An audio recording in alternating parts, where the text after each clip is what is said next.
নমস্কার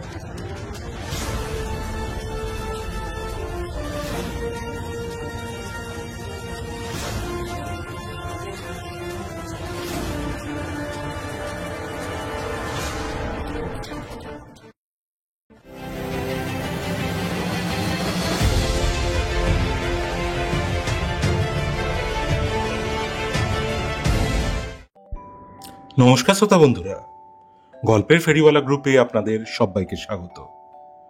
আজ আপনাদের জন্য আমাদের বিশেষ নিবেদন, অমিত শিকারীর কলমে একটি দুর্দান্ত মার্ডার মিস্ট্রি, নীলগিরির ছায়ামূর্তি। গল্প পাঠে তথা বিক্রমের ভূমিকায় রাজদীপ চক্রবর্তী, অনিশ স্যারের ভূমিকায় মৃন্ময় মান্না, কান্নানের ভূমিকায় সৌমিক, কেয়ারটেকার ও মিস্টার ভার্গবের ভূমিকায় সুদীপ্ত সরকার, কার্লসের ভূমিকায় জয় ভট্টাচার্য, রোহানের ভূমিকায় জয় দাস, আবহ সঙ্গীত Rajdeep Chakraborty, poster design RD creations, সমগ্র পর্ব পরিকল্পনা ও পরিচালনায় টিম গল্পের ফেরিওয়ালা। শুরু হচ্ছে আজকের বিশেষ নিবেদন, অমিত শিকারীর কলমে নীলগিরির ছায়ামূর্তি। আমার নাম বিক্রম, পেশায় আমি একজন ওয়াইল্ড লাইফ ফটোগ্রাফার। পাহাড় জঙ্গলই আমার ঘরবাড়ি। তবে এবারের সফরটা একটু অন্যরকম। আমার সাথে এসছেন আমার প্রাক্তন অধ্যাপক নৃতত্ত্ববিদ অনিশ সেন। অবসর নেওয়ার পর থেকে স্যারের একটাই কাজ, আমার সঙ্গী হয়ে দুর্গম জায়গায় ঘুরে বেড়ানো আর সেখানকার লোককথা সংগ্রহ করা। আমাদের এবারের গন্তব্য ছিল দক্ষিণ ভারতের নীলগিরি পাহাড়ের গভীরে এক প্রায় বিচ্ছিন্ন চা বাগান, ব্লু মাউন্টেন এস্টেট। এর মালিক ছিলেন অশীতিপর বৃদ্ধ মিস্টার ডগলাস ম্যাকফারসন, এক স্কটিশ ভদ্রলোক যার পূর্বপুরুষরা ব্রিটিশ আমল থেকে এখানে রয়ে গিয়েছেন। বাগানটা ছবির মতো সুন্দর, কিন্তু তার চারদিকে কেমন যেন এক রহস্যময় বিষণ্ণতা। স্থানীয় আদিবাসীদের মধ্যে একটা গুজব প্রচলিত ছিল, পূর্ণিমার রাতে নাকি বাগানের বাংলোর চারপাশে এক লম্বা ছায়া মূর্তিকে ঘুরে বেড়াতে দেখা যায়। আমরা উঠেছিলাম এস্টেটের গেস্ট হাউসে। সেদিন সন্ধ্যাবেলা থেকেই টিপ টিপ করে বৃষ্টি হচ্ছিল আর পাহাড়ের গা বেয়ে নেমে আসছিল ঘন কুয়াশা। অনিশ স্যার আর আমি বারান্দায় বসে গরম কফিতে চুমুক দিচ্ছিলাম।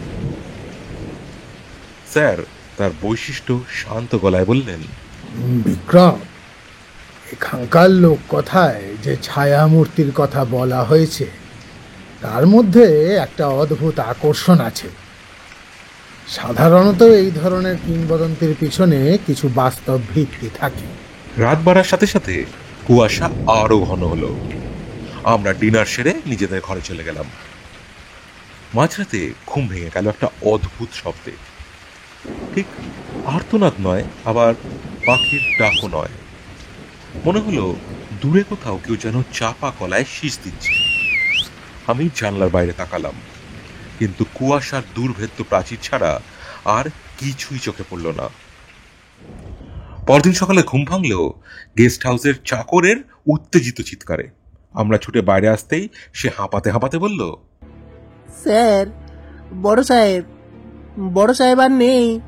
আমরা দ্রুত মূল বাংলোর দিকে ছুটলাম। বাংলোর বিশাল স্টাডি রুমে আরাম কেদারায় চোখ বোঝা অবস্থায় পড়ে আছেন মিস্টার ম্যাকফারসন। তার এক হাতে ধরা একটা পুরনো বই, অন্য হাতটা চেয়ারের হাতলের উপর এলিয়ে পড়েছে। দেখে মনে হচ্ছে বই পড়তে পড়তেই তিনি ঘুমের দেশে পাড়ি দিয়েছেন। স্থানীয় ডাক্তার এসে পরীক্ষা করে জানালেন, বয়স হয়েছিল, এর মধ্যেই ম্যাসিভ হার্ট অ্যাটাকে মারা গেছে। এতে অস্বাভাবিক কিছু নেই। পুলিশ এলো, তারাও এটাকে একটা স্বাভাবিক মৃত্যুই ধরে নিল। সবাই যখন ঘটনাটাকে নিয়তির পরিহাস বলে মেনে নিচ্ছে, তখন অনিশ স্যারের অনুসন্ধিৎসু চোখ ঘরের প্রতিটা কোণ জরিপ করছিল। তার দৃষ্টি স্থির, যেন তিনি শব্দের চেয়েও নীরবতাকে বেশি গুরুত্ব দিচ্ছেন। হঠাৎ তিনি ঝুঁকে পড়লেন। মিস্টার ম্যাকফারসনের চেয়ারের ঠিক নিচে কার্পেটের ওপর ছোট্ট একটা জিনিস পড়ে আছে। স্যার পকেট থেকে রুমাল বের করে সাবধানে সেটা তুলে নিলেন।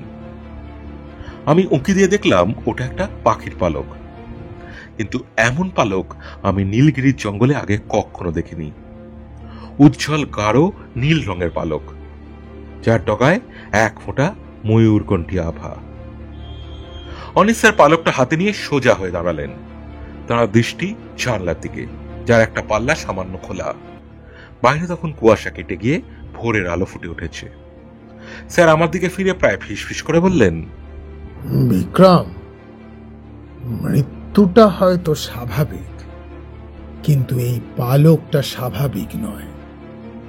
এটা এখানকার কোনো পাখির পালকই না। তিনি মিস্টার ম্যাকফারসনের শান্ত মুখের দিকে একবার তাকালেন, তারপর আবার পালকটার দিকে। তার কপালে চিন্তার ভাঁজ গভীর হলো। যখন স্বাভাবিক মৃত্যুর দৃশ্যে কোনো অস্বাভাবিক জিনিস প্রবেশ করে, তখন বুঝতে হবে কুয়াশার আড়ালে কেউ গল্পটা নিজের মতো করে লেখার চেষ্টা করেছে। আমার বুকের ভেতরটা হিম হয়ে গেল। একটা নিরীহ পাখির পালক কিভাবে একটা স্বাভাবিক মৃত্যুকে প্রশ্নের মুখে দাঁড় করাতে পারে? নীলগিরির শান্ত বুকে কি তবে কোনো ষড়যন্ত্রের বীজ বোনা হয়ে গিয়েছে? মিস্টার ম্যাকফারসনের মৃত্যুর পরদিন সকালটা কেমন যেন থমথমে হয়েছিল। পুলিশ স্বাভাবিক মৃত্যু বলে ফাইল বন্ধ করে দিলেও অনিস স্যারের মনের ভেতর সন্দেহের কুয়াশাটা কাটেনি। ওই অদ্ভুত নীল পালকটা তিনি একটা ছোট্ট প্লাস্টিকের ব্যাগে যত্ন করে রেখে দিয়েছিলেন। সকালে জলখাবার সেরে স্যার আমাকে বললেন, বিক্রম, চলো একটু ওই বাগানের দিকটা ঘুরে আসি। কান্নানকে সাথে নিতে হবে। কান্নান গেস্ট হাউসের কেয়ারটেকার এবং এই এস্টেটের সবচেয়ে পুরনো কর্মীদের একজন। সে মিস্টার ম্যাকফারসনের অত্যন্ত বিশ্বাসভাজন ছিল। আমরা তাকে ডেকে নিতেই সে বিনা বাক্য ব্যয়ে রাজি হয়ে গেল। আমরা তিনজনে চা বাগানের ভেতর দিয়ে হাঁটতে শুরু করলাম। ভোরের আলোয় ভেজা চা পাতাগুলো ঝলমল করছিল। স্যার কান্নানকে জিজ্ঞাসা করলেন, কান্নান, কাল রাতে তুমি কোনো অস্বাভাবিক শব্দ শুনেছিলে? না স্যার, তবে মাঝরাতে একবার কুকুরের দল খুব চিৎকার করছিল। এখানকার নেড়ি কুকুরগুলো সাধারণত এত চেঁচায় না। কোন দিকে? স্যারের প্রশ্নটা ছিল তীক্ষ্ণ। কান্নান বাংলোর পেছন দিকে জঙ্গলের কিনারা বরাবর একটা পথ দেখিয়ে দিল। আমরা সেদিকে এগোতে লাগলাম। পথে যেতে যেতে স্যার পায়ের ছাপ খুঁজছিলেন, কিন্তু গত রাতের বৃষ্টিতে নরম মাটি প্রায় ধুয়ে গিয়েছিল। কিছু দূর যাওয়ার পর জঙ্গলটা ঘন হতে শুরু করলো। এখানেই চা বাগানের সীমানা শেষ। হঠাৎ স্যার দাঁড়িয়ে পড়লেন। তিনি মাটির দিকে আঙুল দেখালেন। আমি ঝুঁকে দেখলাম নরম কাদার উপর একটা আবছা পায়ের ছাপ। বৃষ্টির কারণে ছাপটা প্রায় মুছে গিয়েছে, কিন্তু তার আকৃতিটা অদ্ভুত। সাধারণ জুতো বা খালি পায়ের ছাপের মতন নয়, এটা লম্বাটে এবং সরু। দেখে মনে হচ্ছে এর মালিক অত্যন্ত সাবধানে পা ফেলে হাঁটছে। স্যার বললেন, এই ছাপটা দেখো বিক্রম, এটা কোনো আদিবাসীর পায়ের ছাপ নয়। তাদের পা সাধারণত চওড়া হয়। আমরা ছাপটা অনুসরণ করে আরো কয়েক পা এগোতেই একটা ঝোপের আড়ালে কিছু একটা চকচক করতে দেখলাম। স্যার এগিয়ে গিয়ে একটা ছেঁড়া দামি উলের মাফলারের অংশ গাঢ় ধূসর রঙের তুলে আনলেন। সেটা তিনি। মিস্টার ম্যাকফারসন কি মাফলার ব্যবহার করতে? কান্নানের দিকে ফিরে স্যার প্রশ্ন করলেন। কান্নান মাথা নেড়ে বলল, না স্যার, এই সাহেব ঠান্ডা একদমই সহ্য করতে পারতেন না। তিনি সবসময় ঘরের ভেতরেই থাকতেন। স্যার মাফলারের টুকরোটা ঘুরিয়ে ফিরিয়ে দেখতে লাগলেন। হঠাৎ তার চোখ আটকে গেল একটা জায়গায়। মাফলারের একটা কোণে সুতো দিয়ে অতি ক্ষুদ্র অক্ষরে দুটো ইংরেজি অক্ষর লেখা, আর ডি। আর ডি। আমি জিজ্ঞাসা দৃষ্টিতে তাকালাম। স্যার কোনো উত্তর না দিয়ে কাপড়ের টুকরোটা সাবধানে পকেটে রাখলেন। আমরা বাংলোর দিকে ফিরে আসতে শুরু করলাম। পথে স্যার কান্নানকে জিজ্ঞাসা করলেন, মিস্টার ম্যাকফারসনের কোনো আত্মীয় স্বজন বা উত্তরাধিকারী আছেন? সাহেবের নিজের কেউ ছিল না, তবে তিনি প্রায়ই বলতেন তাঁর এক পুরনো বন্ধুর ছেলে আছে। নাম রোহন দেশাই। সে নাকি বোম্বেতে বড় ব্যবসা করে। সাহেব তার উইলে সব সম্পত্তি ওই ছেলেকেই দিয়ে গেছেন। রোহন দেশাই আর ডি। আমার আর অনিস স্যারের মাথায় একই সাথে বিদ্যুতের মতন ভাবনাটা খেলে গেল। রোহন দেশাই কি কখনো এখানে এসেছেন? হ্যাঁ স্যার, মাসখানেক আগে একবার এসেছিলেন, কিন্তু সাহেবের সাথে তার খুব ঝগড়া হয়। টাকার বিষয় নিয়ে কিছু একটা ঝামেলা হয়েছিল। রোহনবাবু খুব রেগেমেগে সেদিনই ফিরে যান। অনিস স্যার আর কোনো কথা বললেন না, তার মুখটা কঠিন হয়ে উঠেছে। আমরা বাংলায় ফিরে এলাম। স্যার তার ঘরে ঢুকে নীল পালকটা আর মাফলারের ছেঁড়া টুকরোটা টেবিলের ওপরে রাখলেন। দুটো আপাত দৃষ্টিতে সম্পর্কহীন জিনিস, কিন্তু এখন যেন তারা একই গল্পের দুটো ভিন্ন অধ্যায়। স্যার জানলার বাইরে তাকিয়ে গভীর চিন্তায় ডুবে গেলেন। বাইরে নীলগিরি পাহাড় শান্ত সমাহিত, কিন্তু তার গভীরে যে রহস্যময় খেলা শুরু হয়েছে তা আমরা টের পেতে শুরু করেছি।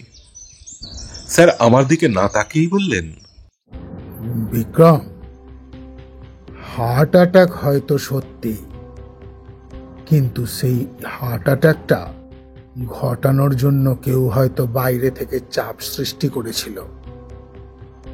কেউ হয়তো মাঝরাতে মিস্টার ম্যাকফারসনকে এমন কিছু বলেছিল বা দেখিয়েছিল যা ওই বয়সে তার দুর্বল হৃৎপিণ্ড সহ্য করতে পারেনি। এবার তিনি আমার দিকে ফিরলেন, তার চোখে একটা অদ্ভুত দৃঢ়তা। আমাদের রোহন দেশাইকে খোঁজ করতে হবে, দেখতে হবে গত রাতে তিনি কোথায় ছিলেন। কারণ এই নীল পালক আর মাফলারের মালিক যদি একই ব্যক্তি হয়, তবে মিস্টার ম্যাকফারসনের স্বাভাবিক মৃত্যুটা আসলে একটা নিখুঁতভাবে সাজানো হত্যাকাণ্ড। রোহন দেশাইয়ের নামটা সামনে আসতেই তদন্তের মোড় ঘুরে গেল।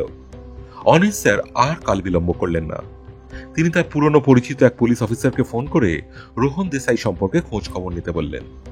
বিশেষ করে গত রাতে সে মুম্বাইতে ছিল কিনা তা নিশ্চিত করতে বললেন। এদিকে মিস্টার ম্যাকফারসনের মৃত্যুর খবর পেয়ে তার আইনজীবী মিস্টার ভার্গব উটি থেকে এসে পৌঁছলেন। তিনি জানালেন উইল পড়া হবে পরদিন সকালে বাংলোর ড্রয়িং রুমে।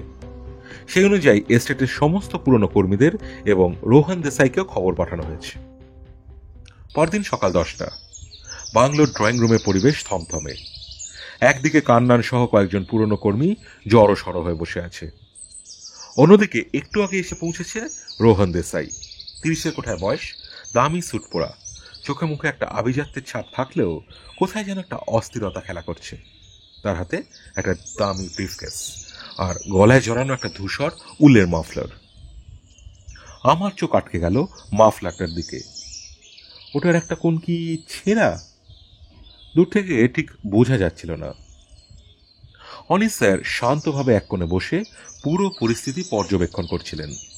তার দৃষ্টি একবার রোহনের মুখের উপর আর একবার তার মাফলারের দিকে ঘুরছিল। মিস্টার ভার্গব তার ফাইলপত্র খুলে হুইল পড়া শুরু করলেন। যেমনটা কান্নান বলেছিল ঠিক তাই। মিস্টার ম্যাকফারসন তার ব্লু মাউন্টেড এস্টেট, শহরের বাড়ি এবং ব্যাংকে জমানো সমস্ত টাকা তার বন্ধুর ছেলে রোহন দেশাইয়ের নামে লিখে দিয়ে গেছেন। তবে উইলের শেষে একটা অদ্ভুত শর্ত জুড়ে দেওয়া ছিল। মিস্টার ভার্গব একটু গলা খাঁকারি দিয়ে শেষ অংশটা পড়লেন। আমার সমস্ত সম্পত্তি রোহন দেশাই পাবে একটা শর্তে। তাকে আগামী 1 বছর এই ব্লু মাউন্টেন এস্টেটের সম্পূর্ণ দায়িত্ব নিতে হবে এবং এখান থেকে একদিনের জন্য বাইরে যাওয়া চলবে না। যদি সে এই শর্ত ভঙ্গ করে তবে আমার সমস্ত সম্পত্তি একটি চ্যারিটেবল ট্রাস্টে দান করা হবে। শর্তটা শোনা মাত্র রোহনের মুখটা ফ্যাকাশে হয়ে গেল। সে এই শর্তের জন্য প্রস্তুত ছিল না। তার চোখে মুখে ফুটে উঠল তীব্র বিরক্তি আর হতাশা। মুম্বাইয়ের বিলাসবহুল জীবন ছেড়ে 1 বছরের জন্য এই পাহাড়ের কোণে নির্বাসন। হুইল পড়া শেষ হতেই রোহন প্রায় চেঁচিয়ে উঠল, এটা অসম্ভব, এই শর্ত আমি মানতে পারলাম না। আঙ্কেল নিশ্চয়ই শেষ বয়সে মানসিক ভারসাম্য হারিয়েছিলেন।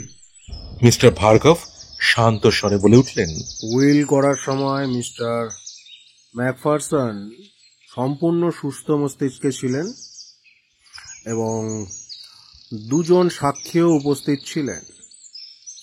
শর্ত না মানলে আপনি কিছুই পাবেন না মিস্টার দেশাই। রোহন রাগে গজরাতে গজরাতে চেয়ার ছেড়ে উঠে দাঁড়ালো।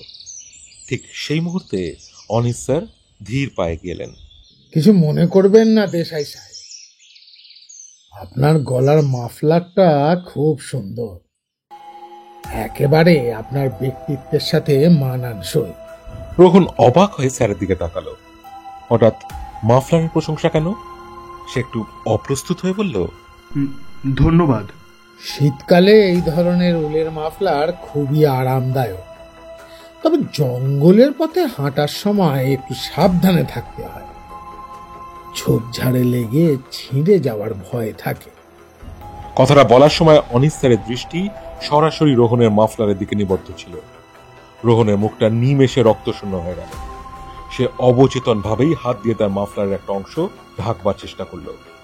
তার এই সামান্য ভঙ্গিটাই অনিস স্যারের চোখ এড়াল না।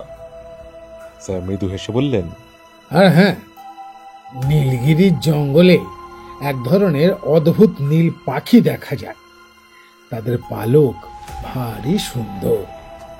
আপনি কি দেখেছেন কখনো? এই প্রশ্নের জন্য রোহন একেবারেই প্রস্তুত ছিল না। সে তোতলাতে তোতলাতে বলল, না না তো, আমি আমি আমি পাখির ব্যাপারে কিছুই জানি না। তাই বুঝি? স্যার পকেট থেকে সেই ছোট্ট প্লাস্টিকের ব্যাগটা বের করলেন, যার ভেতরে নীল পালকটা রাখা ছিল। তাহলে এই জিনিসটা নিশ্চয়ই আপনার কাছে অচেনা লাগবে। ব্যাগটার দিকে তাকিয়েই রোহনের চোখ দুটো বিস্ফারিত হয়ে গেল।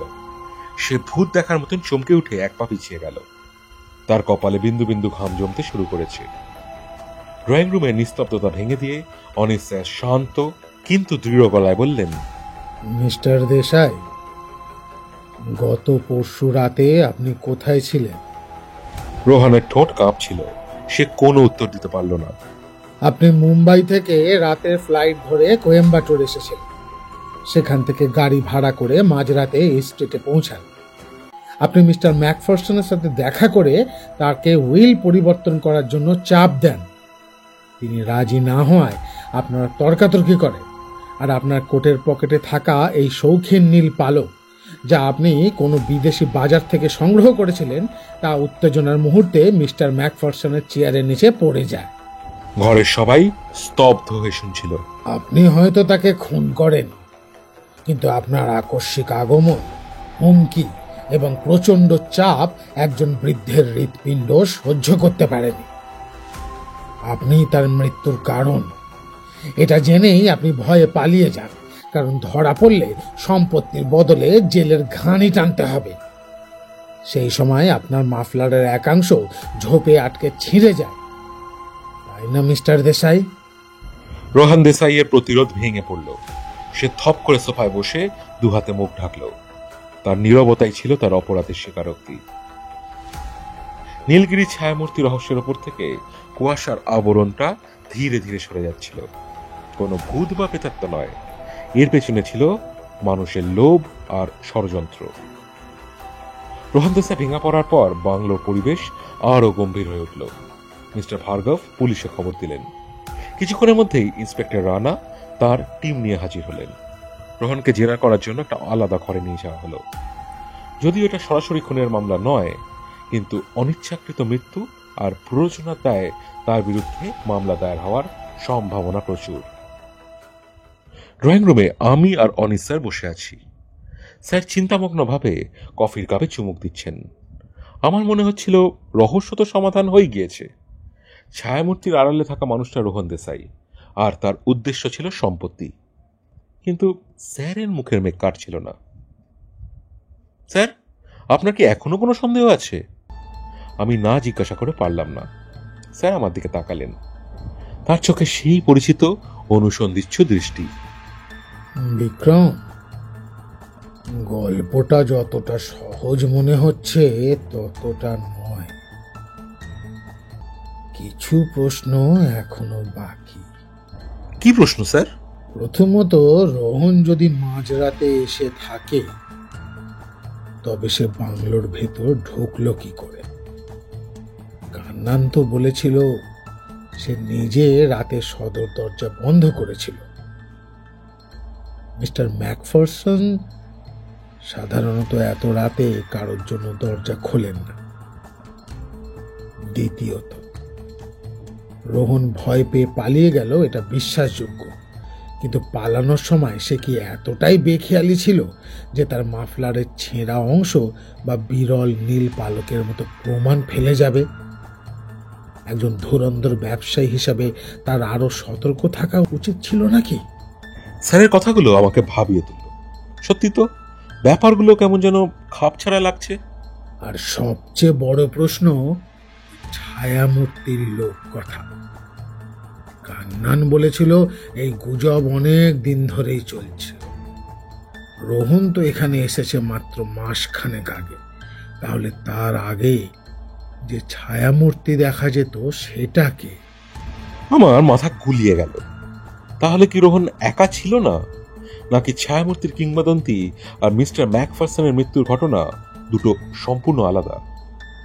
স্যার কফির কাপটা নামিয়ে রেখে উঠে দাঁড়ালেন। চলো, কান্নানের সাথে একবার কথা বলতে হবে। আমরা কান্নানকে বাংলোর বাগানের এক কোণে খুঁজে পেলাম। সে চুপচাপ বসেছিল, তার চোখে মুখে একটা গভীর বিষণ্ণতা। স্যার তার পাশে গিয়ে বসলেন, নরম গলায় জিজ্ঞাসা করলেন, কান্নান, তুমি কি কিছু লুকাচ্ছ? কান্নান চমকে স্যারের দিকে তাকালো। তার চোখ ছল ছল করে উঠল। সে ধরা গলায় বলল, না স্যার, আমি কি লুকাবো? মিস্টার ম্যাকফারসন মানুষ হিসাবে কেমন ছিলেন?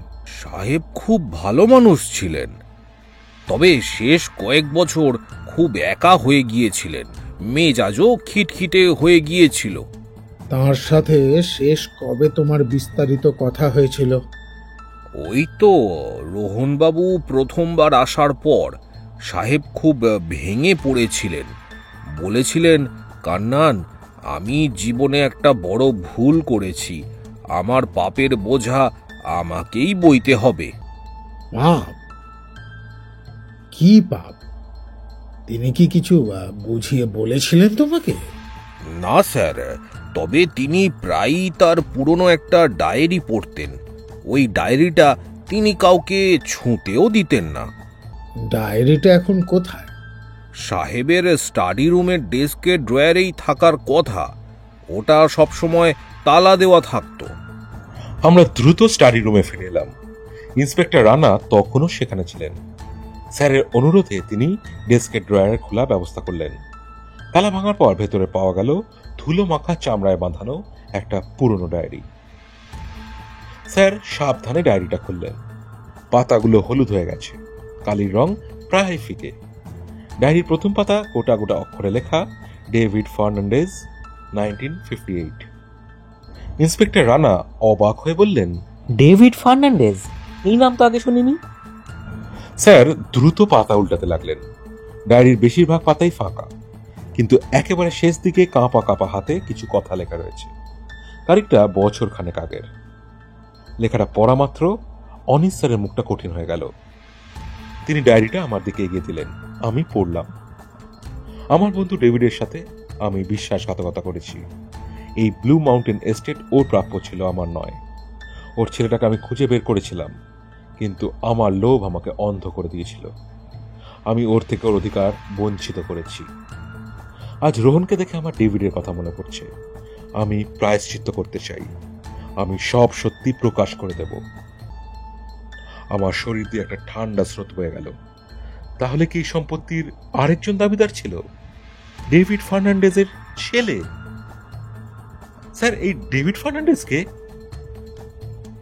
স্যার ডায়েরিটা বন্ধ করে বললেন, সেটাই তো এখন খুঁজে বার করতে হবে বিক্রম। কারণ আমার মনে হচ্ছে মিস্টার ম্যাকফারসনের মৃত্যুর রাতে বাংলোয় শুধু রোহন দেশাই একা আসেন, আর একজনও এসেছিল। সেই আসল ছায়ামূর্তি, যে এতদিন ধরে নিজের অধিকার ফিরে পাওয়ার জন্য অপেক্ষা করছিল। রহস্যটা আরো জটিল হয়ে উঠল। কে এই ডেভিড ফার্নান্ডেসের রহস্যময় উত্তরাধিকারী? আর তার সাথে কি মিস্টার ম্যাকফারসনের মৃত্যুর কোনো সরাসরি যোগসূত্র আছে? ডেভিড ফার্নান্ডেজের ডায়েরিটা হাতে পাওয়ার পর অনিস স্যার নিশ্চিত হলেন যে এই রহস্যের শিকড় অনেক গভীরে প্রথিত। রোহন দেশাই হয়তো একটা খুঁটি মাত্র, আসল খেলোয়াড় এখনো পর্দার আড়ালে। স্যার ইন্সপেক্টর রানাকে অনুরোধ করলেন এস্টেটের পুরনো রেকর্ডপত্র খতিয়ে দেখতে, বিশেষ করে 50 ও 60-এর দশকের। তিনি জানতে চাইলেন সেই সময় মিস্টার ম্যাকফারসনের সাথে ডেভিড ফার্নান্ডেজ নামে কেউ কাজ করতেন কিনা। ইন্সপেক্টর রানা তার কাজে লেগে গেলেন, আর আমরা বাংলোতেই অপেক্ষা করতে লাগলাম। অনিস স্যার ডায়েরিটা নিয়ে আবার বসলেন। প্রতিটা শব্দ, প্রতিটা লাইন তিনি খুঁটিয়ে পড়তে শুরু করলেন। বিক্রম, একটা বিষয় লক্ষ্য করো। ম্যাকফারসন লিখেছেন, আমার বন্ধু ডেভিডের সাথে আমি বিশ্বাসঘাতকতা করেছি। এই ব্লু মাউন্টেন এস্টেট ওর প্রাপ্য ছিল, আমার নয়। এর মানেটা কি? এই স্টেট তো ম্যাকফারসন পরিবারেরই ছিল। হতে পারে কোনো ব্যবসায়ী চুক্তি ছিল যা ম্যাকফারসন মানেননি। হতে পারে, কিন্তু প্রাপ্য ছিল কথাটার মধ্যে একটা আইনি অধিকারের ইঙ্গিত আছে, যেন সম্পত্তিটা ডেভিডেরই হওয়ার কথা ছিল। আমাদের আলোচনার মাঝেই কান্নান ঘরে ঢুকলো। তার হাতে একটা পুরনো ধুলোমাখা অ্যালবাম। সেই তস্তত করে বলল, স্যার, পুরনো স্টোর রুমে এটা পেলাম। এটা সাহেবের বাবার আমলের অ্যালবাম, হয়তো কোনো কাজে লাগতে পারে। স্যার আগ্রহের সাথে অ্যালবামটা নিলেন। পাতা উল্টাতেই সাদা কালো ছবির একটা পুরনো জগৎ চোখের সামনে ভেসে উঠল। ব্রিটিশ আমলের চা বাগানের জীবনযাত্রা, পার্টি, শিকারের দৃশ্য। অ্যালবামের মাঝামাঝি একটা ছবিতে এসে স্যার থেমে গেলেন। ছবিতে দুজন যুবককে দেখা যাচ্ছে, কাঁধে কাঁধ মিলিয়ে দাঁড়িয়ে আছেন। দুজনের মুখেই হাসির ঝলক। একজনের চেহারা একেবারে তরুণ মিস্টার ম্যাকফারসনের মতন। অন্যজনকে আমি জিজ্ঞাসা করলাম। স্যার ছবির নিচে কালিতে লেখা নামটা পড়লেন, Douglas and David, 1957। David Fernandez! আমি বলে উঠলাম। ডেভিডের চেহারা ছিল ভারতীয়, কিন্তু পোশাক আশাক এবং হাবভাব ছিল একেবারে সাহেবদের মতন। দুজনের বন্ধুত্ব যে কতটা গভীর ছিল তা ছবিটা দেখেই বোঝা যাচ্ছিল। আমরা আরো পাতা উল্টাতে লাগলাম। বেশ কয়েকটা ছবিতে ডেভিডকে দেখা গেল, কিন্তু অ্যালবামের শেষ দিকে হঠাৎ করে ডেভিডের ছবি উধাও। শেষ যে ছবিতে তাকে দেখা গিয়েছে তার তারিখ 1959 সাল। এরপর আর কোনো ছবিতে সে নেই। আচ্ছা, 1959 সালের পর ডেভিডের কি হলো? আমি প্রশ্নটা তুলতেই ফোনটা বেজে উঠল। ফোন ধরলেন অনিস স্যার, ও পাশে ইন্সপেক্টর রানা। কয়েক মিনিট কথা বলার পর স্যার ফোনটা রাখলেন। তার মুখ দেখে মনে হলো তিনি গুরুত্বপূর্ণ কিছু জানতে পেরেছেন। ইন্সপেক্টর রানা পুরনো নথি ঘেটে কিছু তথ্য পেয়েছেন। ডেভিড ফার্নান্ডেজ ছিলেন একজন অ্যাংলো ইন্ডিয়ান, আর বাবা এই এস্টেটের ম্যানেজার ছিলেন। ডেভিড আর ডগলাস ম্যাকফারসন একসাথে বড় হয়েছেন।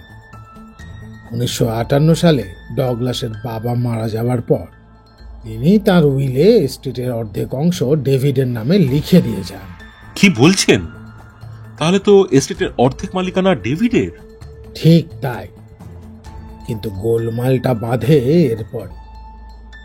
1959-এ হঠাৎ করে ডেভিড ফার্নান্ডেজ নিখোঁজ হয়ে যান। পুলিশে খবর দেওয়া হয়, কিন্তু তার কোনো সন্ধান পাওয়া যায় না। যেহেতু তিনি নিরুদ্দেশ, তাই তার সম্পত্তির অংশ ডগলাস ম্যাকফারসনের তত্ত্বাবধানেই থেকে যায়। এরপর আর কেউ কখনো ডেভিডের খোঁজ করেনি। পুরো ঘটনাটা এবার জলের মতো পরিষ্কার হয়ে গেল। মিস্টার ম্যাকফারসন তার বন্ধুর সম্পত্তি আত্মসাৎ করেছিলেন, আর ডায়েরিতে লেখা পাপ ছিল এই বিশ্বাসঘাতকতা। তাহলে ম্যাকফারসন যে লিখেছেন তিনি ডেভিডের ছেলেকে খুঁজে বের করেছিলেন, তার কি হলো? সেটাই তো আসল প্রশ্ন বিক্রম। আমার ধারণা ডেভিডের সেই ছেলে তার বাবার প্রতি হওয়া অন্যায়ের কথা জানতে পেরেছিল।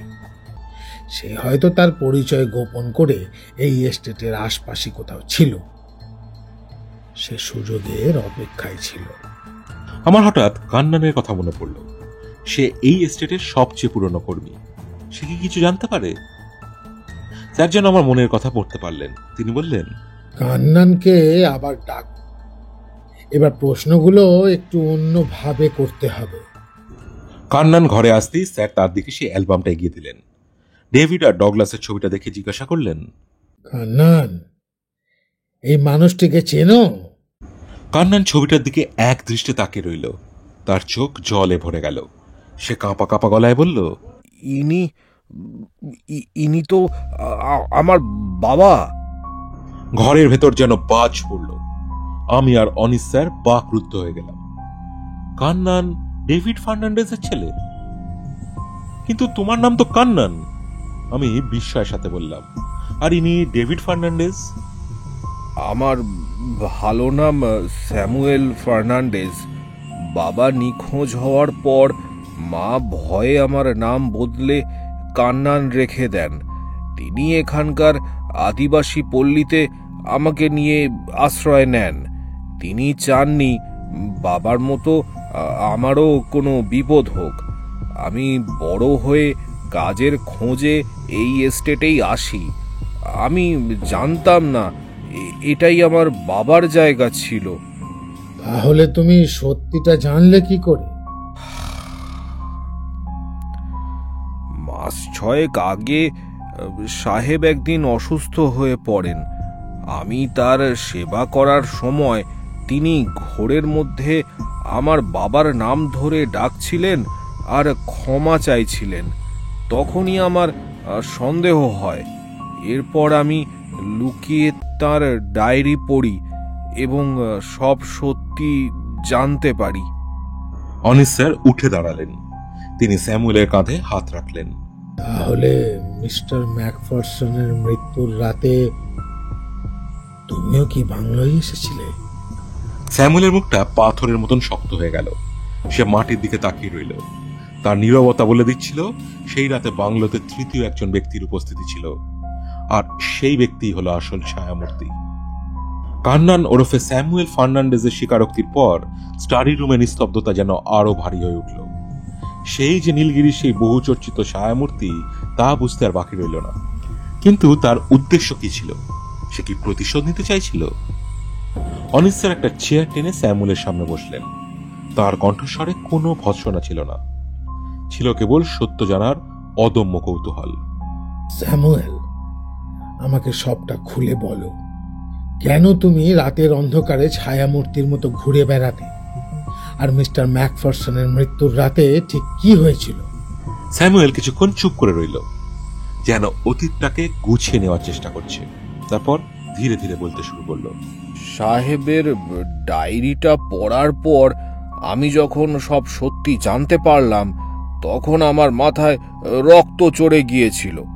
যে মানুষটাকে আমি এতদিন শ্রদ্ধা করে এসেছি, তিনি আমার বাবার সাথে এত বড় বিশ্বাসঘাতকতা করেছেন। আমার বাবার সম্পত্তি, আমার অধিকার, সবকিছু তিনি কেড়ে নিয়েছেন। আমি ঠিক করি এর প্রতিশোধ আমি নেব। তার কণ্ঠস্বর কাঁপছিল, কিন্তু তাতে ছিল এক চাপা আগুন। আমি সরাসরি তার মুখোমুখি হতে পারতাম না, তাই আমি অন্য পথ বেছে নিলাম। আমি জানতাম সাহেব কুসংস্কারে খুব বিশ্বাস করতেন। বিশেষ করে এই এস্টেটের পুরনো ভূতের গল্পে তার খুব ভয় ছিল। আমি সেই ভয়টাকেই কাজে লাগাতে চেয়েছিলাম। আমি রাতের অন্ধকারে লম্বা কালো চাদর গায়ে দিয়ে বাংলোর চারপাশে ঘুরে বেড়াতাম, অদ্ভুত শীষ দিতাম। আমার উদ্দেশ্য ছিল তাকে মানসিকভাবে দুর্বল করে দেওয়া, যাতে তিনি ভয়ে নিজের অপরাধ স্বীকার করেন। স্থানীয় আদিবাসীদের মধ্যে ছায়ামূর্তির যে গুজব, ওটা কি তোমারই তৈরি? হ্যাঁ, আমি চেয়েছিলাম গল্পটা ছড়িয়ে পড়ুক, সাহেবের কানে পৌঁছাক। আমি সফলও হয়েছিলাম। তিনি ভয় পেতে শুরু করেছিলেন, প্রায়ই রাতে দুঃস্বপ্ন দেখতেন। তাহলে মৃত্যুর রাতে কি হলো? সেদিন রাতেও কি তুমি এসেছিলে? হ্যাঁ, এসেছিলাম। সেদিন ছিল অমাবস্যার রাত। আমি জানতাম এই রাতে ভয়টা সবচেয়ে বেশি কাজ করবে। আমি বাংলোর পেছনের দিকের একটা ছোট জানালা দিয়ে ভিতরে ঢুকেছিলাম। ওই জানালাটার ছিটকিনি অনেকদিন ধরেই ভাঙা ছিল। এইবার অনিস স্যারের প্রথম প্রশ্নের উত্তর পাওয়া গেল। রোহন নয়, স্যামুয়েলই জানতো বাংলোয় ঢোকার গোপন পথের কথা। আমি যখন স্টাডি রুমে ঢুকি আমি অবাক হয়ে যাই। ঘরের ভেতরে আর একজন লোক ছিল। সে আর কেউ নয়, রোহন দেশাই। সে সাহেবের উপর চিৎকার করছিল, তাকে উইল পরিবর্তনের জন্য হুমকি দিচ্ছিল। সাহেব ভয়ে কাঁপছিলেন, তার নিঃশ্বাস ভারী হয়ে আসছিল।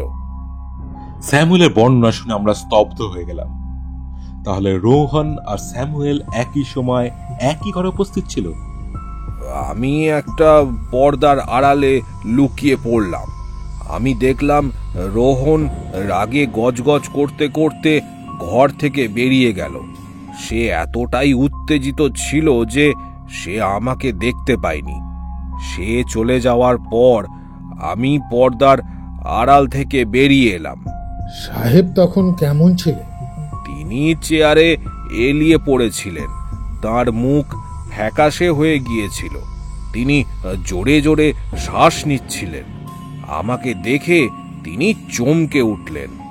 আমি তার সামনে গিয়ে দাঁড়ালাম।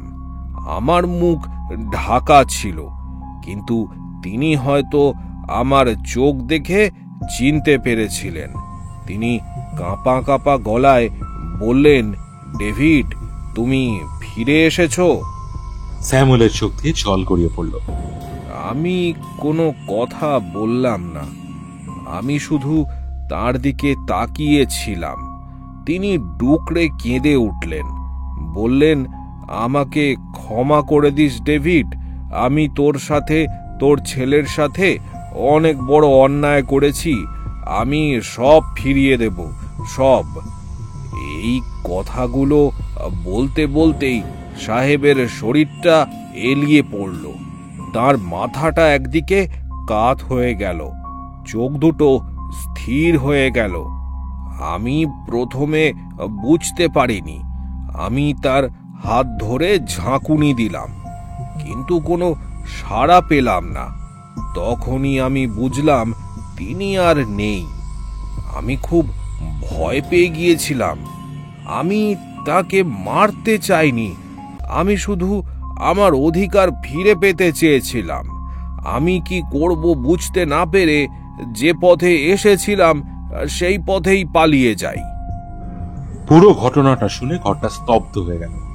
তাহলে ম্যাকফারসনের মৃত্যুর জন্য পরোক্ষভাবে দায়ী রোহন দেশাই, যে তার লোভ দিয়ে বৃদ্ধকে মানসিক আঘাত দিয়েছিল, আর স্যামুয়েল ফার্নান্ডেজ, যে তার প্রতিশোধের আগুন দিয়ে সেই আঘাতকে চরম পরিণতির দিকে ঠেলে দিয়েছিল। অনিস স্যার প্রশ্ন করলেন, নীল পালকটা কার? নীল পালক? আমি তো কোনো পালকের কথা জানি না। স্যামুয়েলের উত্তরটা ছিল অপ্রত্যাশিত। সে যদি পালকটা না ফেলে থাকে আর রোহান যদি অস্বীকার করে, তাহলে তৃতীয় কোনো ব্যক্তি কি ছিল সেই রাতে, নাকি পালকটা রহস্য অন্য কোথাও লুকিয়ে রয়েছে? অনিস স্যারের কপালে আবার চিন্তার ভাঁজ পড়ল। তিনি ভেবেছিলেন রহস্যের সব জট খুলে গিয়েছে, কিন্তু এই নীল পালকটা একটা নতুন অসমাপ্ত অধ্যায়ের সূচনা করল। তিনি পকেট থেকে পালকটা বের করে আলোর সামনে ধরলেন। সেটার উজ্জ্বল নীল রং যেন তাকে বিদ্রুপ করে হাসছিল। তাহলে এই পালকের মালিকটা কে? অনিস স্যারের স্থির বিশ্বাস ছিল এই পালকটাই হলো চাবিকাঠি, যা দিয়ে এই জটিল রহস্যের শেষ তালাটা খোলা যাবে। ইন্সপেক্টর রানা, রোহান আর স্যামুয়েল দুজনকেই পুলিশি হেফাজতে নিলেন। যদিও কেউ সরাসরি খুনি নয়, কিন্তু এই ঘটনার কেন্দ্রে তাদের ভূমিকা অনস্বীকার্য। বাংলোয় তখন আমরা তিনজন, আমি, অনিস স্যার আর মিস্টার ভার্গব। স্যার বললেন, বিক্রম, আমার মনে হচ্ছে আমরা এখনো কিছু একটা এড়িয়ে যাচ্ছি। চলো তো স্টাডি রুমটা আর একবার ভালো করে দেখা যাক। হয়তো এমন কিছু আছে যা আমাদের চোখ এড়িয়ে গেছে। আমরা আবার সেই গুমট ঘরটায় ফিরে এলাম। স্যার এবার দেওয়ালে বইয়ের তাকগুলো খুঁটিয়ে দেখতে শুরু করলেন। বেশিরভাগই ছিল পুরনো ইংরেজি সাহিত্যের বই, কিন্তু একটা তাকের কোনায় তিনি কিছু নতুন বই দেখতে পেলেন। বইগুলো ছিল পক্ষী বিজ্ঞান বা অর্নিথোলজির উপর। মিস্টার ম্যাকফারসন কি পাখি ভালোবাসতেন? স্যার মিস্টার ভার্গবকে জিজ্ঞাসা করলেন। মিস্টার ভার্গব মাথা নেড়ে বললেন, যতদূর জানি না, তবে শেষ কয়েক মাসে তিনি হঠাৎ করেই পাখি নিয়ে পড়াশোনা শুরু করেছিলেন। প্রায় বাইনোকুলার নিয়ে বাগানে ঘুরতেন। বলতেন নীলগিরির আকাশে এক নতুন অতিথি এসেছে। নতুন অতিথি? কিরকম পাখি? সেটা ঠিক বলেননি, তবে তিনি খুব উত্তেজিত ছিলেন। বলছিলেন যদি পাখিটাকে বাগে আনা যায় তাহলে ব্লু মাউন্টেন এস্টেটের নাম সারা পৃথিবীতে ছড়িয়ে পড়বে। স্যার একটা বই টেনে নিলেন। বইটার নাম exotic birds of south east Asia. তিনি দ্রুত পাতা উল্টাতে লাগলেন। এক জায়গায় এসে তিনি থেমে গেলেন। বইয়ের সেই পাতায় একটা পাখির ছবি ছিল। তার পালকের রং ঠিক আমাদের খুঁজে পাওয়া পালকটার মতোই উজ্জ্বল গাঢ় নীল, ডগায় ময়ূরকণ্ঠী আভা। ছবির নিচে পাখির নাম লেখা, দ্য স্পিক্স ম্যাকাও, ব্র্যাকেটে লেখা critically endangered, possibly extinct in the wild. অর্থাৎ এই পাখিটা চরম বিপন্ন এবং বন্য প্রকৃতি থেকে সম্ভবত বিলুপ্ত হয়ে গিয়েছে। এটি মূলত ব্রাজিলের পাখি। দক্ষিণ পূর্ব এশিয়া বা ভারতে এর দেখা প্রায় অসম্ভব। Spix macaw! আমি উত্তেজনায় চেঁচিয়ে উঠলাম, এটা তো এখানে থাকবার কথাই নয়। আচ্ছা, কেউ কি বেআইনিভাবে এটা কিনেছিল? ঠিক তাই বিক্রম। মিস্টার ম্যাকফারসন কোনোভাবে এই পাখিটার সন্ধান পেয়েছিলেন। হয়তো কেউ চোরা পথে পাখিটা এনে এই নীলগিরির জঙ্গলে ছেড়ে দিয়েছে, অথবা এটা খাঁচা থেকে পালিয়েছে। একটা বিলুপ্ত প্রায় পাখির সন্ধান পাওয়া মানে কোটি কোটি টাকার হাতছানি। আন্তর্জাতিক কালোবাজারে এর দাম আকাশ ছোঁয়া। হঠাৎ করে পুরো ছবিটা পরিষ্কার হতে শুরু করলো। মিস্টার ম্যাকফারসন রোহনকে সম্পত্তি থেকে বঞ্চিত করতে চাননি। তিনি হয়তো রোহনকে ডেকেছিলেন এই নতুন আবিষ্কারের কথা জানাতে, যাতে তারা একসাথে এই মূল্যবান পাখিটাকে ধরে একটা নতুন ব্যবসা শুরু করতে পারে। কিন্তু স্যার, রোহনের সাথে তাহলে তার ঝগড়া হলো কেন? হয়তো টাকার ভাগাভাগি নিয়ে রোহন অধৈর্য প্রকৃতির। সে হয়তো দ্রুত টাকা চাইছিল, কিন্তু একটা বুনো পাখিকে ধরা সময় সাপেক্ষ ব্যাপার। এই নিয়ে হয়তো তাদের মধ্যে মতবিরোধ হয়। তাহলে নীল পালকটা? পালকটা সম্ভবত ওই পাখিটাই। পাখিটা হয়তো কোনোভাবে বাংলোর কাছাকাছি এসেছিল। মিস্টার ম্যাকফারসন হয়তো সেটাকে ধরার চেষ্টা করেছিলেন বা খাবার দিচ্ছিলেন। সেই সময়ে পালকটা খসে পড়ে, যা পরে রোহনের জুতোর তলায় বা কাপড়ে আটকে তার সাথে এই ঘরে চলে আসে। উত্তেজনার মুহূর্তে সে নিজেও হয়তো খেয়াল করেনি ব্যাপারটা। এই ব্যাখ্যাটা কিন্তু বেশ যৌক্তিক মনে হলো। রোহন হয়তো সত্যিটা লুকাচ্ছে, কারণ একটা বিলুপ্ত প্রায় পাখি নিয়ে চোরা কারবারের পরিকল্পনার কথা স্বীকার করলে তার বিপদ আরো বাড়বে। কিন্তু পাখিটা এখন কোথায়? সেটাই এখন খুঁজে বের করতে হবে আমাদের। কারণ আমার মনে হচ্ছে এই গল্পে তৃতীয় একজন খেলোয়াড় আছে, যে এই পাখিটার আসল মালিক, যে হয়তো দূর থেকে সবকিছুর উপর নজর রাখছে। আর সে যদি জানতে পারে যে আমরা তার এই গোপন রহস্যের কাছাকাছি পৌঁছে গেছি, তাহলে সে চুপ করে বসে থাকবে না। স্যার জানলার বাইরে তাকিয়ে গভীর জঙ্গলের দিকে তাকালেন।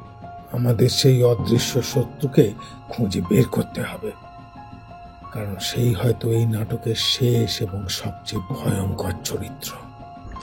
নীলগিরির শান্ত পরিবেশের আড়ালে যে শুধু পারিবারিক বিশ্বাসঘাতকতা বা লোভের গল্প নয়, বরং একটা আন্তর্জাতিক চোরাচালান চক্রের ছায়া লুকিয়ে রয়েছে, তা আমরা কল্পনাও করতে পারিনি। রহস্যটা এখন আরো বিপজ্জনক মোড় নিল। স্পিক্স ম্যাকাওয়ের তত্ত্বটা সামনে আসার পর তদন্তের গতিপথ পুরোপুরি বদলে গেল। অনিস স্যার নিশ্চিত ছিলেন যে এই বিরল পাখির অস্তিত্বই হল সমস্ত রহস্যের কেন্দ্রবিন্দু। মিস্টার ম্যাকফারসনের মৃত্যু, রোহনের আগমন, স্যামুয়েলের প্রতিশোধ সবকিছুই এই নীল পাখিটাকে ঘিরে আবর্তিত হচ্ছে। স্যারের অনুরোধে ইন্সপেক্টর রানা রোহান দেসাইকে আবার জেরা করলেন। এবার পাখির কথা তুলতেই রোহান ভেঙে পড়ল। সে স্বীকার করল যে মিস্টার ম্যাকফারসন তাকে ডেকে পাঠিয়েছিলেন এই বিরল পাখিটার কথা বলবার জন্যই। ম্যাকফারসন পাখিটাকে নীল হীরা বলে উল্লেখ করেছিলেন এবং এর বাজার মূল্য যে কয়েক কোটি টাকা সেটাও রোহানকে জানিয়েছিলেন। কিন্তু রোহান চেয়েছিল পাখিটাকে ধরে দ্রুত বিক্রি করে দিতে, আর ম্যাকফারসন চেয়েছিলেন অপেক্ষা করতে, যাতে পাখিটা এখানকার পরিবেশে অভ্যস্ত হয়ে ডিম পাড়তে পারে। তার পরিকল্পনা ছিল একটা গোপন স্যাংচুয়ারি তৈরি করার। এই নিয়েই তাদের মধ্যে ঝগড়া চরমে ওঠে। রোহান আরও স্বীকার করে যে বাংলোর বাইরে পালকটা পড়ে থাকতে সে দেখেছিল এবং শখের বশে পকেটে রেখেছিল। উত্তেজনার মুহূর্তটা যে ঘরে পড়ে গিয়েছে তা সে খেয়াল করেনি। এই স্বীকারোক্তির পর একটা বিষয় পরিষ্কার হলো, এই ঘটনার পেছনে একজন তৃতীয় ব্যক্তি আছে। সেই ব্যক্তি যে এই বিলুপ্তপ্রায় পাখিটাকে বেআইনিভাবে ভারতে এনেছিল এবং যার কাছ থেকে পাখিটা পালিয়ে গেছে বা যাকে ম্যাকফারসন কোনোভাবে বঞ্চিত করেছে। আমাদের এখন সেই পাখিটাকে খুঁজে বের করতে হবে, কারণ পাখিটাকে খুঁজে পেলেই তার মালিকের সন্ধান পাওয়া যাবে। কিন্তু এই বিশাল নীলগিরি পাহাড়ের জঙ্গলে একটা ছোট্ট পাখিকে খুঁজে বের করা খড়ের গাদায় সূচ খোঁজার মতোই কঠিন। স্যার কান্নান ওরফে স্যামুয়েলকে ডেকে পাঠালেন। স্যামুয়েল এখন পুলিশি হেফাজত থেকে ছাড়া পেয়েছে, কারণ তার বিরুদ্ধে কোনো প্রমাণ নেই। স্যার তাকে জিজ্ঞাসা করলেন, স্যামুয়েল, তুমি তো এই জঙ্গল হাতের তালুর মতো চেনো। মিস্টার ম্যাকফারসনকে কি শেষ কয়েকদিনে জঙ্গলের কোনো বিশেষ দিকে যেতে দেখেছো? হ্যাঁ স্যার, সাহেব প্রায়ই বাংলোর পেছন দিকে যেখানে ডেভিলস কেভ আছে সেদিকে যেতেন। জায়গাটা খুব নির্জন, কেউ ওদিকে যায় না। Devil's cave? আমি বেশ অবাক হলাম। ওটা একটা পুরনো গুহা। আমাদের পূর্বপুরুষরা বলতেন ওখানে অশুভ শক্তির বাস, তাই আমরা ওদিকটা এড়িয়ে চলি। অনিস স্যারের চোখ জ্বলে উঠল। চলো বিক্রম, ওখানেই যেতে হবে। আমার ধারণা পাখিটার আশ্রয়স্থল ওই গুহার আশেপাশেই কোথাও আছে। পরদিন ভোরে আমরা স্যামুয়েলকে সাথে নিয়ে বেরিয়ে পড়লাম। স্যামুয়েল পথ দেখিয়ে আমাদের জঙ্গলের গভীরে নিয়ে চলল। পথটা বেশ দুর্গম, ঘন ঝোপঝাড় আর উঁচু নিচু পাথরে ভর্তি। প্রায় 1 ঘন্টা হাঁটার পর আমরা একটা পাহাড়ের পাদদেশে এসে পৌঁছলাম। সামনেই একটা বিশাল পাথরের চাইয়ের নিচে অন্ধকার এক গুহার মুখ। স্যামুয়েল ফিসফিস করে বলল, এটাই ডেভিলস কেভ। গুহার চারপাশে একটা অদ্ভুত নিস্তব্ধতা, কিন্তু সেই নিস্তব্ধতা ভেদ করে একটা ক্ষীণ শব্দ ভেসে আসছিল, একটা মিষ্টি সুরেলা শীষের মতো আওয়াজ। ওই শোনো, আমি উত্তেজনায় বলে উঠলাম। স্যার ইশারায় আমাদের চুপ করে থাকতে বললেন। আমরা নিঃশব্দে গুহার দিকে এগোতে লাগলাম। গুহার মুখে কয়েকটা বড় পাথর এমনভাবে সাজানো যেন কেউ আড়াল তৈরি করবার চেষ্টা করেছে। আমরা একটা পাথরের আড়ালে লুকিয়ে উঁকি মারলাম। ভেতরে যা দেখলাম তাতে আমাদের নিঃশ্বাস বন্ধ হয়ে যাওয়ার উপক্রম হলো। গুহার ভেতরে একটা মাঝারি আকারের তারের খাঁচা রাখা, আর সেই খাঁচার ভেতরে বসে আছে এক জোড়া পাখি। তাদের গায়ের রং উজ্জ্বল নীল, ঠিক বইয়ে দেখা স্পিক্স ম্যাকাওয়ের মতো। কিন্তু আমরা বেশিক্ষণ দৃশ্যটা উপভোগ করতে পারলাম না। হঠাৎ করে গুহার ভেতর থেকে একজন লোক বেরিয়ে এলো। লোকটার পরনে জঙ্গলের সাথে মিশে থাকা পোশাক, মাথায় টুপি আর কাঁধে একটা রাইফেল। তার চেহারা রুক্ষ, চোখের দৃষ্টি হিংস্র। সে খাঁচার দিকে তাকিয়ে কিছু একটা বিড়বিড় করলো, তারপর গুহার বাইরে এসে চারিপাশটা জরিপ করতে লাগলো। লোকটা আমাদের দেখতে পায়নি। সে গুহার পাশ দিয়ে একটা সরু পথের উপরে উঠে গেল। অনিস স্যার ফিসফিস করে বললেন, এই লোকটাই পাখিগুলোর মালিক, চোরা চালানকারী। সে নিশ্চয়ই কাছাকাছি কোথাও ডেরা বেঁধেছে। এখন কি করব স্যার? আমাদের পুলিশকে খবর দিতে হবে, কিন্তু তার আগে আমাদের নিশ্চিত হতে হবে এই লোকটা একা নাকি ওর সাথে আরো কেউ আছে। স্যার স্যামুয়েলকে ইশারা করলেন এখানে অপেক্ষা করতে এবং নজর রাখতে। তারপর তিনি আমাকে নিয়ে সেই লোকটার পিছু নিলেন। আমরা পাথরের আড়াল দিয়ে খুব সাবধানে এগোতে লাগলাম। লোকটা পাহাড়ের ওপর দিকে একটা ছোট্ট সমতল জায়গায় গিয়ে থামলো। সেখানে একটা তাঁবু খাটানো। আমরা একটা ঝোপের আড়াল থেকে লক্ষ্য রাখছিলাম। লোকটার তাঁবুর ভেতরে ঢুকে গেল। কিছুক্ষণ পর সে বেরিয়ে এলো। তার হাতে একটা স্যাটেলাইট ফোন। সে ফোনে কার সাথে যেন কথাবার্তা বলতে শুরু করলো। তার কথাগুলো ভাঙা ভাঙা শোনা যাচ্ছিল, কিন্তু কয়েকটা শব্দ আমরা স্পষ্ট শুনলাম। Deal final tomorrow morning buyer hair.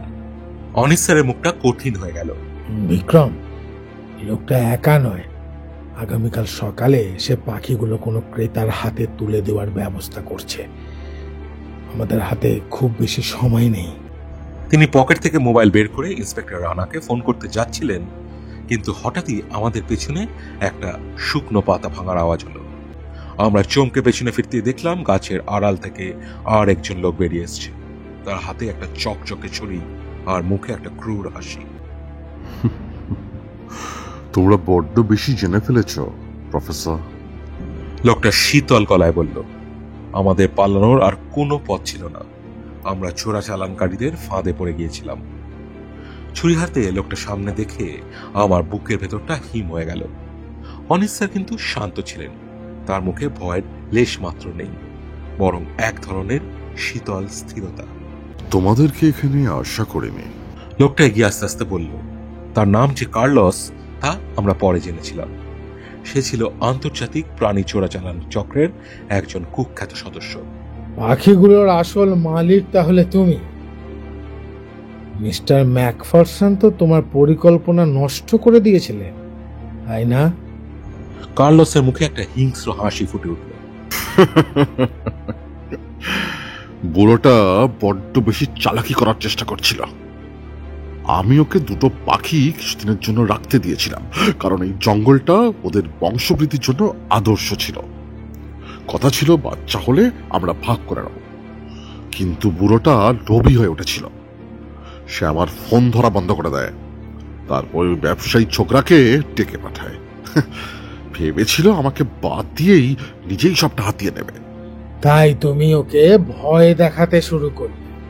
হ্যাঁ, আমি জানতাম বুড়োটা ভূতে বিশ্বাস করে। তাই স্যামুয়েল যখন ছায়ামূর্তির খেলা শুরু করে আমি ওকে বাধা দিইনি, বরং আমি মাঝে মাঝে ওর খেলাটাকে আরো ভয়ঙ্কর করে তুলতাম। ওই ওই অদ্ভুত শীষের শব্দটা আমারই নকল করা। তাহলে স্যামুয়েল আর কার্লস দুজনেই ছায়ামূর্তির গুজবটাকে নিজেদের স্বার্থে ব্যবহার করেছিল, একে অপরের অজান্তেই। মৃত্যুর রাতে তুমিও কি ওই বাংলোয় ছিলে? না, আমার সেখানে যাওয়ার দরকার পড়েনি।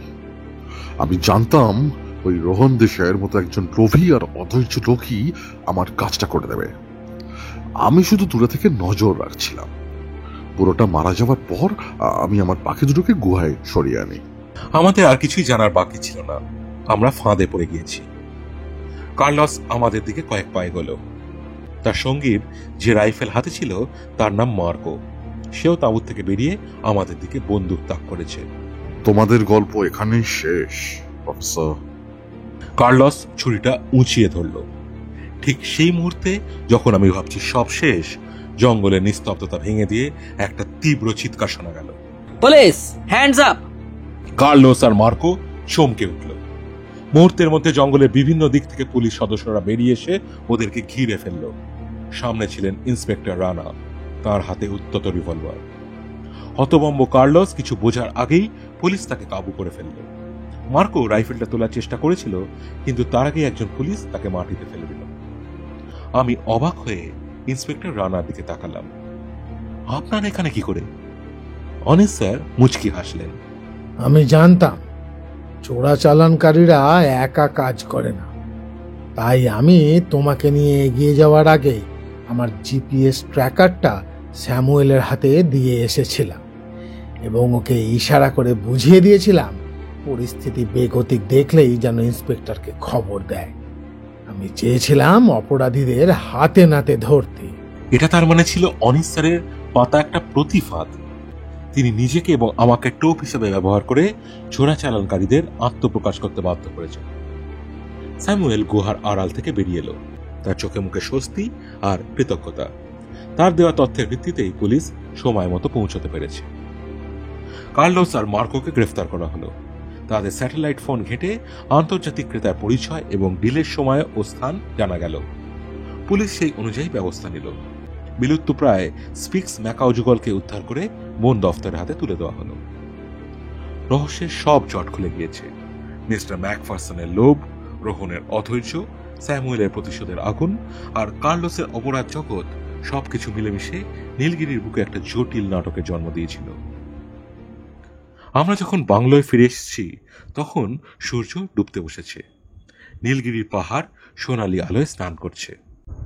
আমার মনে হচ্ছিল এই সফরটা শুধু একটা রহস্যের সমাধান ছিল না, এটা ছিল মানুষ আর প্রকৃতির জটিল সম্পর্কের একটা পাঠ। কার্লোস এবং তার সঙ্গীরা ধরা পড়ার পর ব্লু মাউন্টেন এস্টেটে ধীরে ধীরে শান্তি ফিরে আসতে শুরু করলো। আন্তর্জাতিক চোরাচালান চক্রের পর্দাফাঁস হওয়ায় দেশ জুড়ে হইচই পড়ে গেল। উদ্ধার হওয়া স্পিক্স ম্যাকাও যুগলকে বিশেষ তত্ত্বাবধানে রাখা হলো। তাদের বংশবৃদ্ধির জন্য একটা নিরাপদ অভয়ারণ্য তৈরির পরিকল্পনা শুরু হলো। কিন্তু অনিস স্যারের কাজ তখনও শেষ হয়নি। তিনি মিস্টার ভার্গবের সাথে বসেছিলেন বাংলোর লাইব্রেরিতে। সামনে খোলা ছিল মিস্টার ম্যাকফারসনের উইল এবং ডেভিড ফার্নান্ডেজের পুরনো ডায়েরি। মিস্টার ভার্গব, আইনত এই সম্পত্তির মালিক এখন রোহন দেশাই, কিন্তু নৈতিকভাবে এর অর্ধেক অংশ স্যামুয়েল ফার্নান্ডেজের প্রাপ্য। মিস্টার ম্যাকফারসন তার ডায়েরিতে যে ইচ্ছার কথা প্রকাশ করে গেছেন তার কি কোনো আইনি ভিত্তি নেই? মিস্টার ভার্গব চশমার ফাঁক দিয়ে তাকালেন। দুঃখিত প্রফেসর, ডায়েরিতে লেখা ইচ্ছাকে ডাইং ডিক্লারেশন বা মৃত্যুকালীন জবানবন্দি হিসাবে গণ্য করা যায়, কিন্তু উইলের মতো আইনি দলিলের সামনে সেটা দুর্বল। রোহন দেশাই যদি স্বেচ্ছায় কিছু না দেয় তাহলে স্যামুয়েলের পক্ষে এই সম্পত্তি দাবি করা খুব কঠিন এবং সময় সাপেক্ষ। অনিস স্যারের মুখটা চিন্তিত দেখালো। তিনি জানতেন রোহনের মতন লোভী মানুষ 1 ইঞ্চি জমিও ছাড়বে না। ন্যায় বিচার কি তাহলে টাকার কাছে হেরে যাবে? পরদিন সকালে রোহন দেশাইকে পুলিশ স্টেশন থেকে ছেড়ে দেওয়া হলো। তার বিরুদ্ধে মিস্টার ম্যাকফারসনকে মানসিক চাপে ফেলার অভিযোগ আনা হলেও সরাসরি কোনো প্রমাণ না থাকায় এবং চোরাচালানকারীর মামলায় সে রাজসাক্ষী হওয়ায় তার শাস্তি অনেকটাই লোপ হয়ে গিয়েছিল। ছাড়া পেয়ে সে সোজা এস্টেটে এসে হাজির হলো। তার হাবভাব দেখে মনে হচ্ছিল সেই এখন এখানকার এক ছত্রধিপতি। সে ড্রয়িং রুমে এসে উদ্ধতভাবে বলল, আমি এই এস্টেট বিক্রি করে দেব। পাহাড়ে পড়ে থাকার কোনো ইচ্ছে আমার নেই। মিস্টার ভার্গব, যত তাড়াতাড়ি সম্ভব কাগজপত্র তৈরি করুন। ঠিক সেই মুহূর্তে ঘরে ঢুকলো স্যামুয়েল। তার চোখে মুখে কোনো ভয় ছিল না, ছিল একটা অদ্ভুত দৃঢ়তা। সে রোহনের সামনে এসে দাঁড়ালো। আপনি এই এস্টেট বিক্রি করতে পারেন না। এর অর্ধেক আমার বাবার ছিল। আমি আমার অধিকার চাই।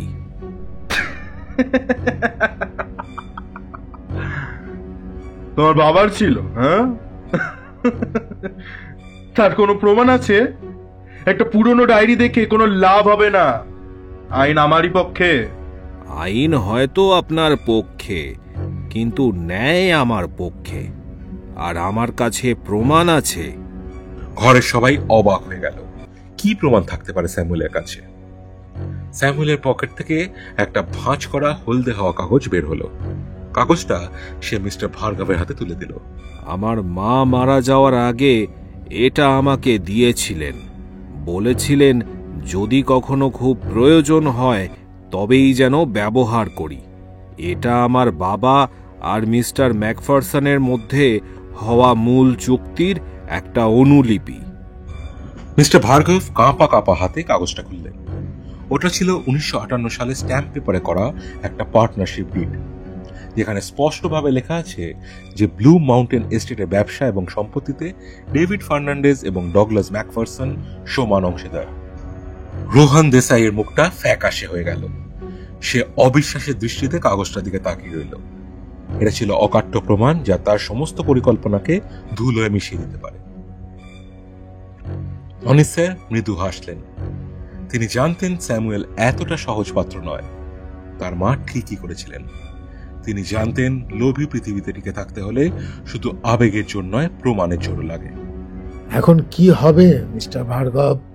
মিস্টার ভার্গব কাগজটা সাবধানে ভাঁজ করে বললেন, এখন খেলাটা বদলে গেল।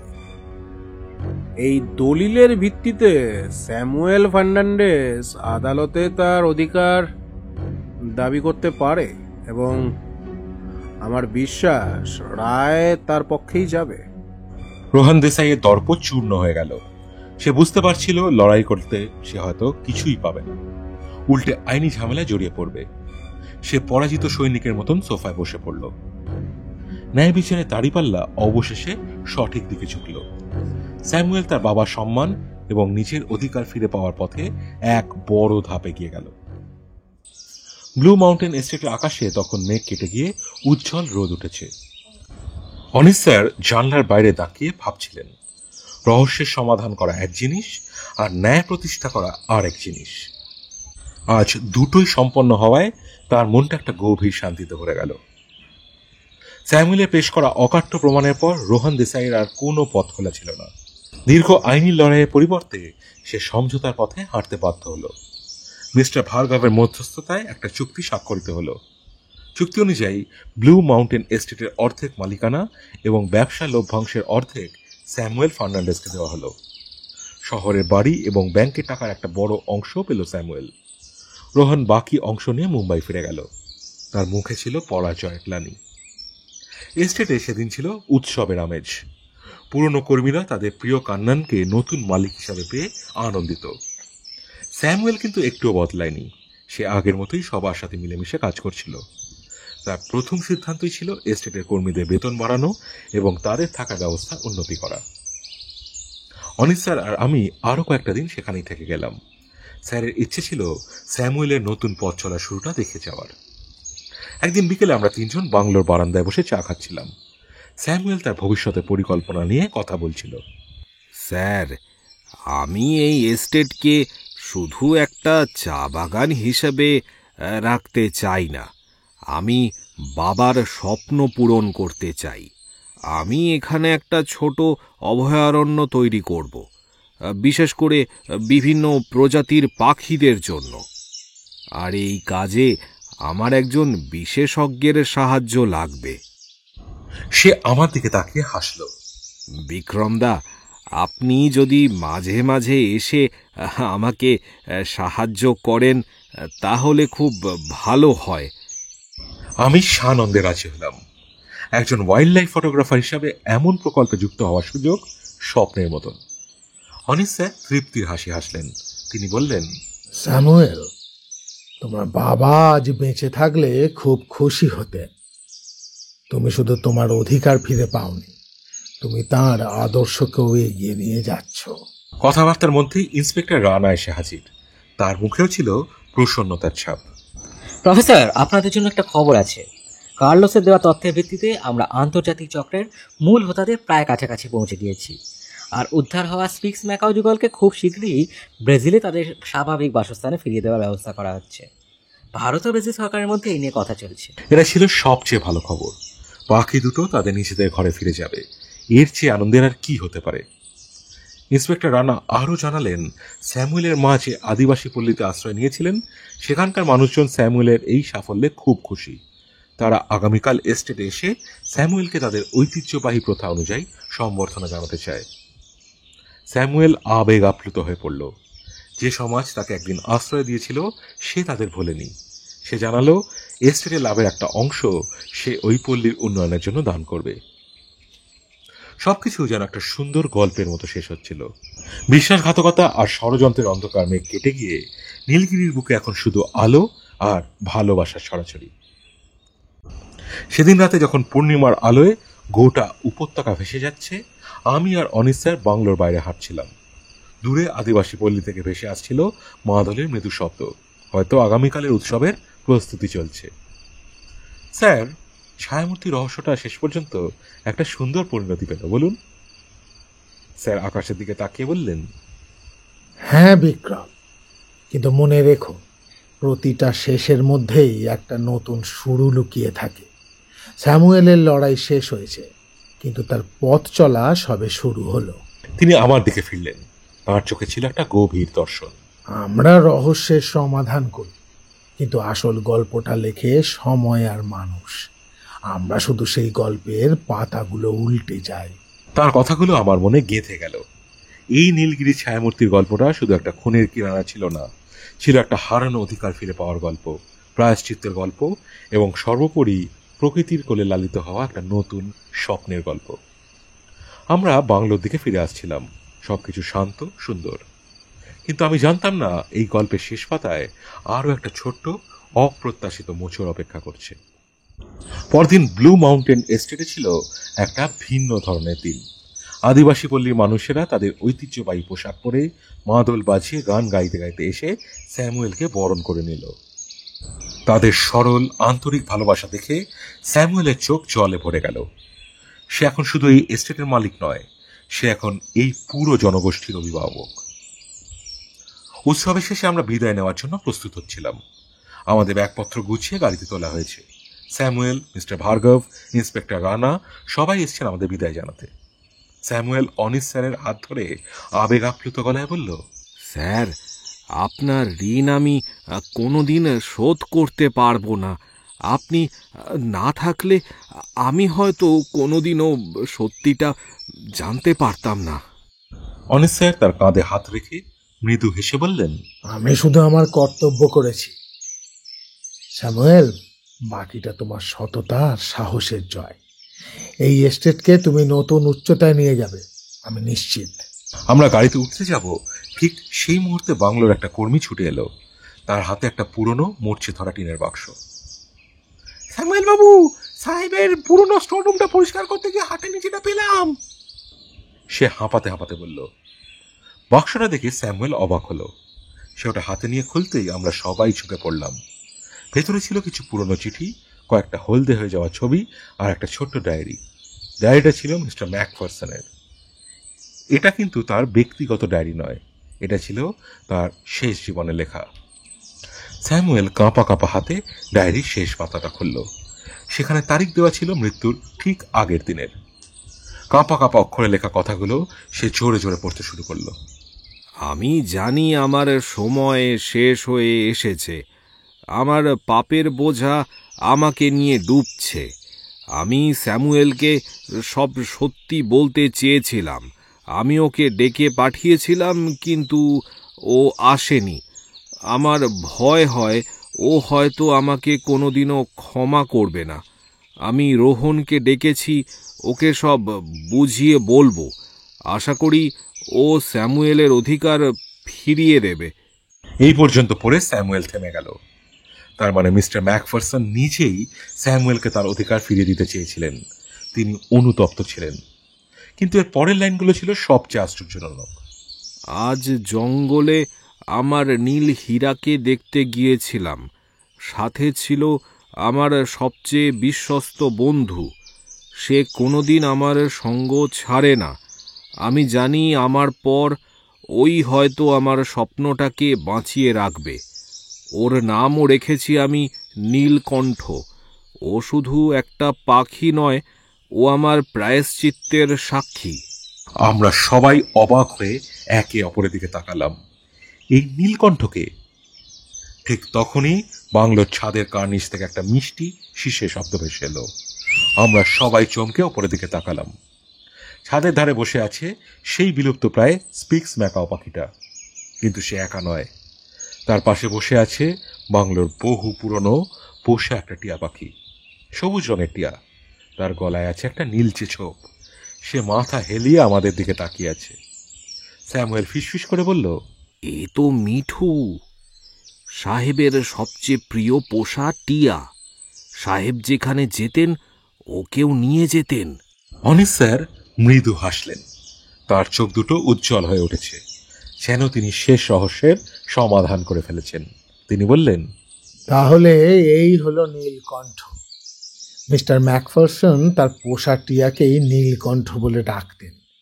এই টিয়াই ছিল তার বিশ্বস্ত সঙ্গী, যে স্পিক্স ম্যাকাওয়ের গোপন আস্তানার কথা জানতো।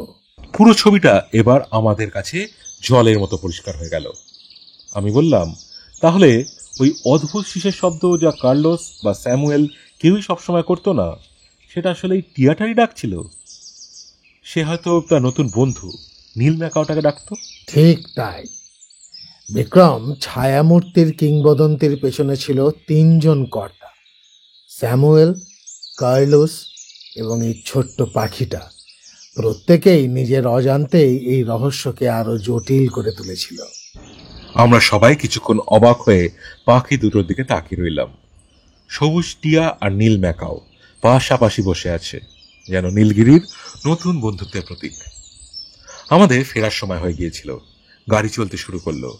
আমি পিছন ফিরে তাকালাম, দেখলাম স্যামুয়েল বাংলোর সামনে দাঁড়িয়ে হাত নাড়ছে। তার মুখে এক রাস শান্তি। তার পাশে দাঁড়িয়ে আছে মিস্টার ভার্গব আর ইন্সপেক্টর রানা, আর তাদের মাথার ওপর বাংলোর ছাদে তখনও বসে আছে প্রকৃতির 2 দূত, মিঠু আর তার নীল বন্ধু। গাড়িটা বাঁক ঘুরতেই ব্লু মাউন্টেন এস্টেট দৃষ্টির আড়ালে চলে গেল। অনিস স্যার চোখ বুঝে সিটে হেলান দিলেন। গাড়ি এগিয়ে চলল সমতলের দিকে।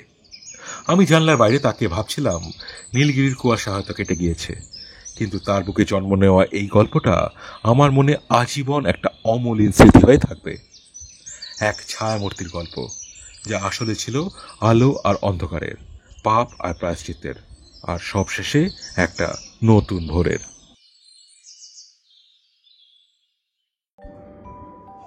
শুনছিলেন অমিত শিকারীর কলমে নীলগিরির ছায়ামূর্তি। কেমন লাগলো আজকের গল্পটি? যদি ভালো লেগে থাকে অতি অবশ্যই ভিডিওটিকে লাইক করুন, ভিডিওটি শেয়ার করুন, যাতে আরও বেশি সংখ্যক লোকের কাছে আমরা পৌঁছতে পারি। আর আপনাদের মতামত দয়া করে কমেন্ট সেকশনে লিখে আমাদেরকে জানান। আর নতুন শ্রোতা বন্ধুরা দয়া করে চ্যানেলটিকে সাবস্ক্রাইব করে আমাদের পাশে থাকুন। দেখা হবে আগামী সপ্তাহে আরও একটি দুর্দান্ত গল্পের সাথে। আজ গল্প পাঠে ছিল মৃন্ময়, সৌমিক, সুদীপ্ত, জয় ভট্টাচার্য, জয় দাস ও আমি রাজদীপ। ফিরব আগামী সপ্তাহে। ততদিন সবাই ভালো থাকবেন, সুস্থ থাকবেন, আর অবসর সময় অতি অবশ্যই শুনতে থাকবেন গল্পের ফেরিওয়ালা গ্রুপের নানান অডিও স্টোরিজ। ধন্যবাদ।